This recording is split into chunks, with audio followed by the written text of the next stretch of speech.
por exemplo, generais. Já tive reuniões com membros das Forças Armadas que vão naqueles clubes militares perto da orla ali. E aí eles vão nas reuniões, mas ele próprio militar, cuja função primordial é a defesa do nosso território, ele tenta evitar os territórios ocupados pelo crime. Ele mesmo sabe que aquele território brasileiro que ele deveria constitucionalmente defender não pertence ao Brasil.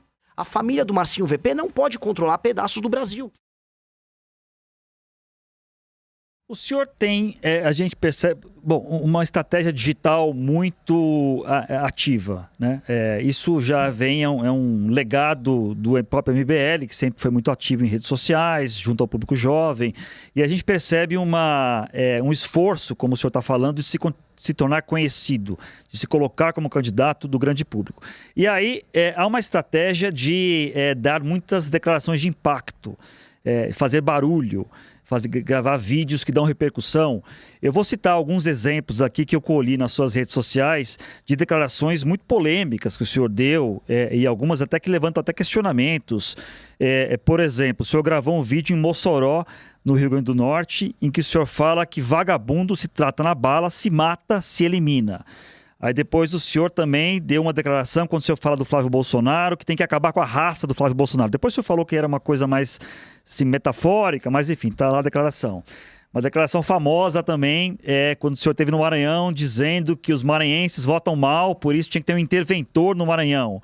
Esse tipo de estratégia, né, de tentar chocar talvez a população, isso não pode se voltar contra o senhor lá na frente quando se for analisar se é um candidato sério, para valer, de credibilidade? Na verdade, e que não busca só lacrar, desculpa. Mas não é nem uma lacrada, eu realmente acredito nisso. E não foi muito como estratégia. Se eu for olhar a estratégia clássica que os marqueteiros recomendam, eu deveria ir em Mossoró ficar falando, povo bom, eu vou cuidar de vocês, que é a estratégia de 99% dos políticos, inclusive os da direita. Quando eu fiz esse vídeo em Mossoró, eu estava falando sobre a história que a população de Maranhão de Mossoró teve, no enfrentamento ao banditismo local, às gangues, inclusive no período do Lampião. E puxar esse orgulho próprio, porque a população local hoje se vê vítima do crime organizado. Então a gente tem que puxar, inclusive, um orgulho histórico deles, e eu quero reviver isso neles. Quando eu falei do Flávio Bolsonaro, se eu falar em termos literais, seria o que acabar com a família Bolsonaro do norte da Itália, a etnia deles? Não é. Eu tô falando, novamente, de uma superação política de uma família que faz muito mal à direita brasileira. O terceiro ponto é o maranhense votar mal. Isso, e daí? E uma intervenção, um interventor, quer dizer, você acabar com a eleição direta para governador. Em última instância, a gente está trazendo essas discussões, sim. Qual foi o aspecto positivo das classes políticas do Maranhão para o Maranhão? Da sequência Sarney e Dino, as duas grandes, vamos dizer, os dois grandes exemplos de modelos políticos oligárquicos locais. Eu vi todos os municípios que eu pude visitar no Maranhão. A classe política do Maranhão ela é parasitária. E eu estou propondo uma reforma que eu estou chamando de lei de responsabilidade gerencial, que endereça essa questão nos municípios e nos estados. E a última punição é a ideia de colocar um interventor no município, não punição para a classe política, porque a população seria uma libertação. Mas todas as ferramentas que a gente faz são ferramentas para melhorar o regime democrático, porque a democracia não existe no Maranhão. Falar que a gente tem um regime democrático no Maranhão é acreditar assim, conta a carochinha. Boa parte das pessoas votam porque vendem o voto, ou estão sendo cooptadas durante o período eleitoral. Elas trabalham com sistemas de incentivo durante o período eleitoral de, basicamente, tem um emprego na prefeitura, fazem contratações às vésperas das eleições, essa é a nova moda, shows dos mais estúpidos, dos mais inúteis, a gente está falando de mais de 5 bilhões de reais gastos em shows e festas locais. Mas acabar com a democracia é uma maneira de resolver a democracia? Não é acabar com a democracia. Se você não tem um governador eleito? Não estou falando isso. Estou falando, eventualmente, se você não consegue cumprir indicadores básicos no município, vamos dar um exemplo. Eu visitei Marajá do Sena. Os índices de desenvolvimento humano são baixíssimos em Marajá do Sena. Não há atividade econômica concreta em Marajá do Sena. Primeiro, então, entra um prefeito Marajá do Sena, eleito, bem constituído, e esse prefeito tenta entregar esses indicadores, que é o que a gente quer estabelecer na nossa lei de responsabilidade gerencial. Se esse prefeito consegue entregar os indicadores, muito bom. Agora, o que ele não vai poder fazer, é o que eles fazem hoje, ele pega uma prefeitura com 10% de saneamento e entrega com 9% de saneamento.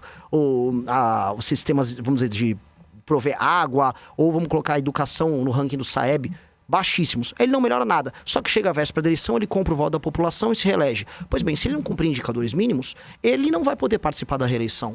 Outra pessoa participa da eleição. E os indicadores e o sistema a gente está desenhando para ser uma legislação muito simples e objetiva, com critérios que qualifiquem a democracia. Porque hoje, em lugares onde as pessoas são muito humildes, elas vão votar pensando no estômago, com medo de perder o emprego, com medo de perder a renda, porque a classe política local, parasitária ela própria, não liga para a melhoria na vida dessas pessoas. Então, há democracia? Nominalmente há, mas de fato não há. A democracia, quando surgiu na Grécia, ela tinha como pressuposto a ideia de que eram homens livres participando disso. Infelizmente, boa parte da população nos lugares mais pobres do Brasil não são tratados como pessoas livres. São tratados como vassalos. E a gente precisa entregar a cidadania para essas pessoas. Mas o senhor não acha que, de certa forma, é tirar o poder do voto dessas pessoas? Porque se tem uma coisa na democracia que a gente tem que vale para pobres, ricos, mulheres, homens, é o voto.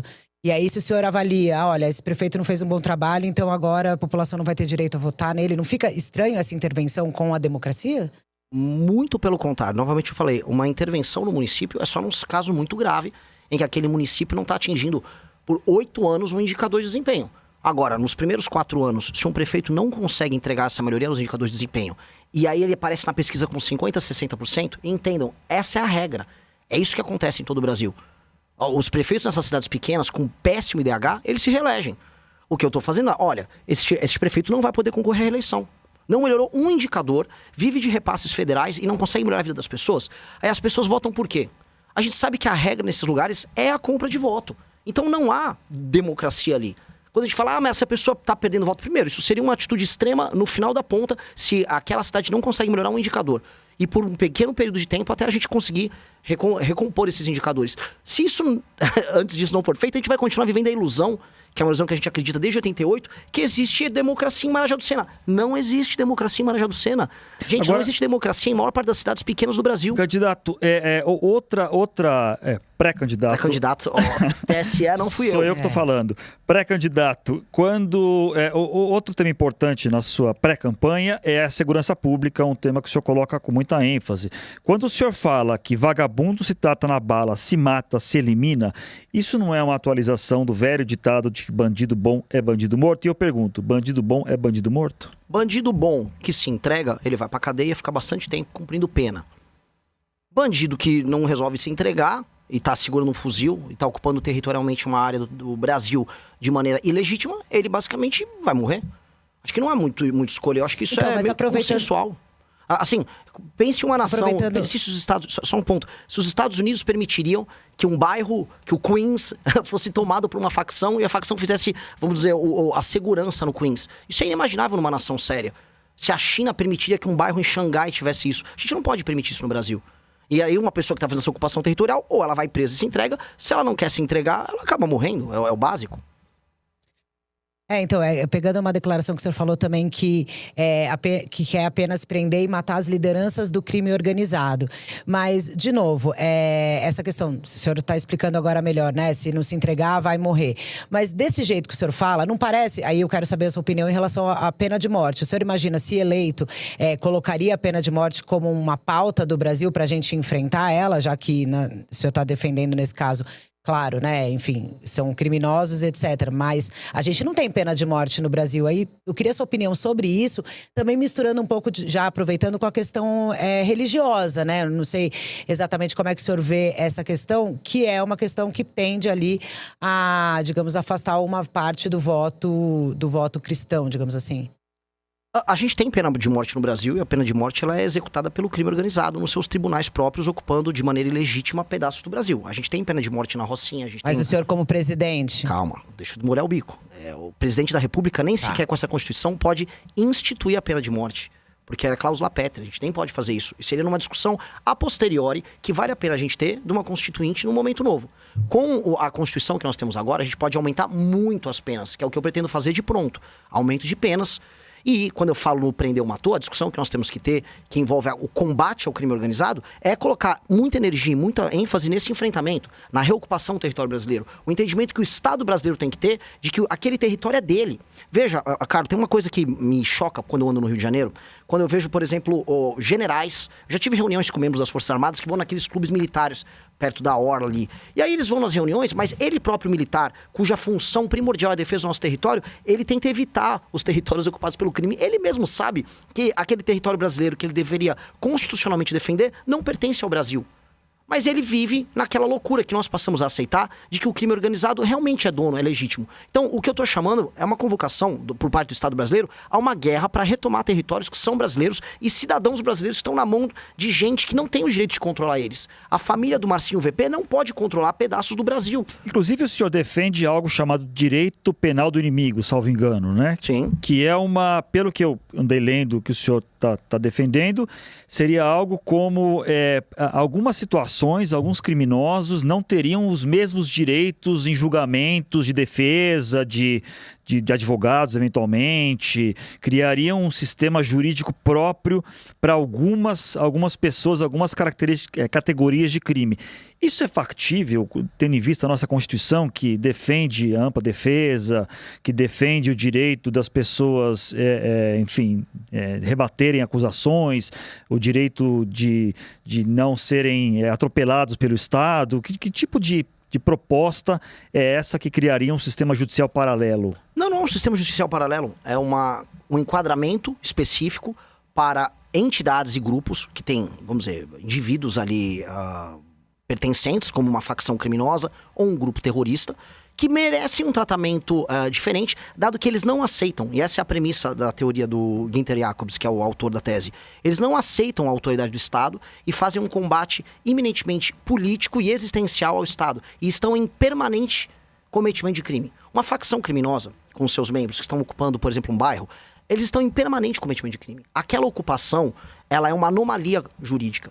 E aí o Estado brasileiro não pode tratar aquela pessoa que está, vamos dizer, ocupando o Complexo da Penha como um ladrão de galinha, como uma pessoa que teve uma briga de trânsito. Mas isso não é inconstitucional? Não, claramente de maneira inconstitucional? Alguma, não é inconstitucional. Zanin, não é constitucional. É um enquadramento que você tem que fazer da lei brasileira, estabelecendo um tipo penal para que essas pessoas que são, aí você faz o levantamento junto com a Polícia Federal, junto com a BIM, as pessoas que fazem parte das facções criminosas. Estabelece-se por lei, junto com o Congresso Nacional, essas são as facções que vão ficar circunscritas e tem que ser uma definição muito, muito clara e muito precisa. Essas facções terão um tratamento diferente. Outros países conseguiram fazer. A Dinamarca conseguiu fazer. A Dinamarca separou membros de uma determinada quadrilha como parte, vamos dizer, de um organismo anômalo. O que ele chama o Günther Jacobs, e a gente precisa entender, é o direito penal de terceira velocidade. Ele tem que ser veloz, a gente tem que ter medidas que sejam rápidas e enfático com esse tipo de bandido. Não dá para eu chegar para um membro do Comando Vermelho, ele tá com um fuzil na mão, não, mas eu tenho aqui minha presunção de inocência. Um sujeito que tá com um fuzil, um sujeito que tá fazendo uma ocupação territorial, o chefe de uma facção, ele não tem presunção de inocência. Ele é um inimigo do Estado, igual o Osama Bin Laden ou igual qualquer terrorista é. Ele é anômalo, ele está numa posição anômala. Isso é um fenômeno, vamos dizer, que o direito começou a discutir, especialmente com o surgimento de organizações terroristas no século passado, anos 70 e 80, para responder essa demanda. E é legítimo que exista isso e a gente precisa ter isso. Até porque uma pessoa que está cumprindo a lei e eventualmente comete um delito, ela tem o direito de defesa dela garantido. Agora, uma pessoa que faz parte de uma facção que está permanentemente violando direitos humanos, não. Carla. Agora, por exemplo, nessa discussão de segurança pública, um dos debates que é feito hoje aqui é sobre a existência ou não de um ministério dedicado para isso. E uma das discussões, quando se fala em segurança pública, o principal entrave é que, pela Constituição, é de responsabilidade dos estados, né? Enfim… Pensando nas propostas que o senhor está colocando aí, como é que o senhor vê essa possível integração entre as polícias numa realidade atual que não existe ainda, né? Há uma desconfiança geral por parte de todos os governadores de que um poder central, que o governo central no Brasil possa controlar todo o poder de polícia, retirar as autonomias dos estados e aí você ter um perigo ditatorial. Essa foi toda a discussão que houve na política brasileira no começo dos anos 2000 sobre um eventual controle que o PT queria exercer sobre as polícias. Essa já não é uma discussão nova. E agora, quando houve essa discussão agora sobre novas políticas penais ao longo do último ano, rolou esse tema. E é uma preocupação geral, todos os governadores têm.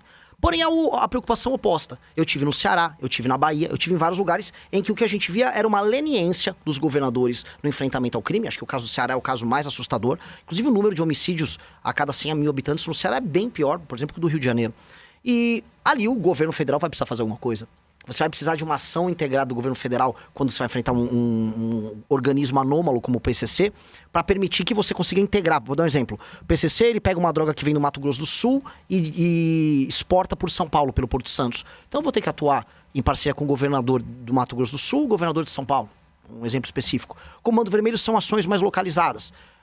Há o papel do governador que, com novas leis penais e leis de processo penal e o trabalho sério com a polícia, ele vai poder debelar, e a maior parte dos governadores vão poder debelar. E há lugares em que o governo federal vai ter que atuar aí de maneira, vamos dizer, muito séria, para recuperar os territórios e garantir o direito humano do brasileiro comum quando o governador não cumprir esse papel. Um exemplo, se o governador do Ceará, eu dei esse exemplo recentemente, se o governador do Ceará não resolver cumprir o que está disposto na Constituição brasileira, que é ele guardar a segurança da população do Ceará, o governo federal vai fazer. Eu coloco as cidades que estão hoje sob comando do Comando Vermelho dentro de um estado de defesa. E aí eu tomo o controle da polícia local e aí o governo federal faz esse papel. Se o governo estadual resolver atuar bem, maravilhoso, eu tô lá para cooperar. Se ele resolver não atuar, aí nós vamos atuar. Eu queria perguntar sobre economia agora, outro assunto evidentemente muito importante nessa campanha. Na semana passada, a Folha fez uma reportagem mostrando que entre as propostas que o Flávio Bolsonaro deve ter para seu eventual mandato seria que o reajuste da inflação, o orçamento da educação, saúde e previdência seria feito apenas pela inflação, não mais com ganho real. Ele negou, disse que não tem nada disso, mas a gente sabe que essa discussão existe e é séria. Qual a sua avaliação, qual a sua opinião sobre isso? Os patamares, os pisos constitucionais de educação e saúde seriam revistos e reajustados de que maneira e de que tipo, qual seria também o reajuste da aposentadoria, se seria ligado ao salário mínimo como é hoje, por exemplo? O que o senhor propõe sobre isso? Eu adoro essa discussão. Essa discussão é uma delícia porque o senhor Flávio Bolsonaro gosta de se comparar ao Milei. Ele falou que vai fazer uma tesourada, aí quando ele é instado a falar uma proposta, ele não fala nenhuma. Ele foi recentemente num evento falar que não tinha proposta. Não vou falar porque eu vou perder minha popularidade falando isso. Pois bem, todo mundo sabe que se você quiser fazer uma política fiscal séria, você vai ter que começar fazendo ela pelo lado da despesa. Nós vamos precisar fazer pelo lado da despesa, ponto. E a gente vai conseguir só resolver a curva que está estourando da dívida e depois resolver juros e até tributação, taxa, alíquota de impostos, se a gente fizer essa reforma fiscal, ponto. Então todo mundo que prometer que vai baixar imposto, como o Flávio fala, sem endereçar essas questões que você mencionou, Zanin, é estelionato eleitoral. Ele não vai fazer. Ele tá mentindo. Ou ele vai botar um ministro da Fazenda ali, um posto Ipiranga, e vai fugir do assunto durante a período da eleição. Eu não vou deixar ninguém fazer isso. Do Lula ao Flávio. Vai todo mundo ter que discutir essas questões, porque é importante para as pessoas. As pessoas precisam entender que o reajuste... Mas qual que é a sua proposta? Eu não entendi. Vou ser claro. Tá. A nossa proposta, diferente dos demais, ela já está protocolada. O deputado Kim Kataguiri, que é o nosso deputado, já protocolou uma PEC, já está em processo de coletar assinaturas. Então, comigo não tem estelionato eleitoral. E a proposta é boa. O Brasil é um dos únicos, talvez o único país do mundo, que ele reajusta aposentadoria, BPC, que é um benefício específico aqui, pelo ganho real do salário mínimo. São coisas diferentes, você tem que reajustar a aposentadoria, como todos os outros países do mundo fazem, pela inflação. Se um presidente falar agora, eu vou dar um outro reajuste, vamos dizer, de 4 em 4 anos você reajusta a aposentadoria para cima, legal, pode fazer. Mas esses gatilhos automáticos com o salário mínimo fazem o seguinte, você aumenta o salário mínimo de um lado, e aí o trabalhador, subiu o salário mínimo, subiu minha aposentadoria. Só que do outro lado isso vira inflação. E é por isso que nós já percebemos, e todo mundo já percebeu, que supostamente estamos em pleno emprego, mas as pessoas sentem que elas estão mais pobres. Por quê? O custo dessa operação fiscal doentia que o Brasil tem está gerando isso.